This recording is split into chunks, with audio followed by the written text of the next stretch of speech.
ছোটবেলাটা কখন অভিনয় বেলার সঙ্গে গিয়ে যুক্ত হলো, অর্থাৎ কখন মনে হলো আপনার অভিনেতা হওয়া উচিত? ইনফ্যাক্ট আমার কোনো সময় কিন্তু অভিনেতা হওয়ার চিন্তা ভাবনা ছিল না। আমার যেটা ছিল, প্রথমে সিনেমার প্রতি খুব ঝোঁক ছিল। যখন সিনেমা দেখতে যেতাম, সবচেয়ে ভিআইপি লাগতো হচ্ছিল গেটের যে মানুষটা, এবং যে কত ক্ষমতা তার। সিটে বসাইতো। হ্যাঁ, এবং আমার তখন মনে হইতো, এটা আমার মনে হয় যে অনেকেরই বোধহয় এরকম মনে হইতো যে আমি ওই সিনেমা হলের গেটের মানুষটা হব। তো ওইটা প্রথম ইচ্ছা ছিল। পরে আমার মামা বিমানে ক্যাপ্টেন ছিলেন।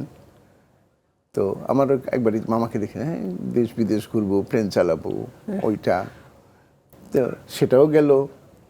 তারপরে কোনো একটা সময় থিয়েটারের সাথে ইনভলভ হলাম, এবং তখন অভিনয়ের প্রতি যে ঝোঁক বা ইচ্ছা, ভালো লাগা, ভালোবাসা ছিল না কখনোই, সেটা না।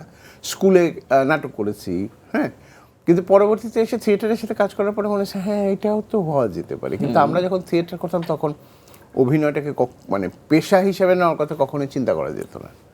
তো ওই মাঝে মাঝে আমার গুরু নাট্যজন মামুনুর রশিদ, তো ওনার হাত ধরে আরণ্যকে আসা, আরণ্যক থেকে টেলিভিশনে অল্প অল্প একটু কাজ করা, তারপরও পরবর্তী সময়ের সাথে অভিনেতা হয়ে যাওয়া। জানি না অভিনেতা হয়েছে পারি কিনা। না, অবশ্যই সেটা আপনি আমাদের পরীক্ষিত অভিনেতা, কারণ নানা মাধ্যমে আমরা আপনাকে পেয়েছি।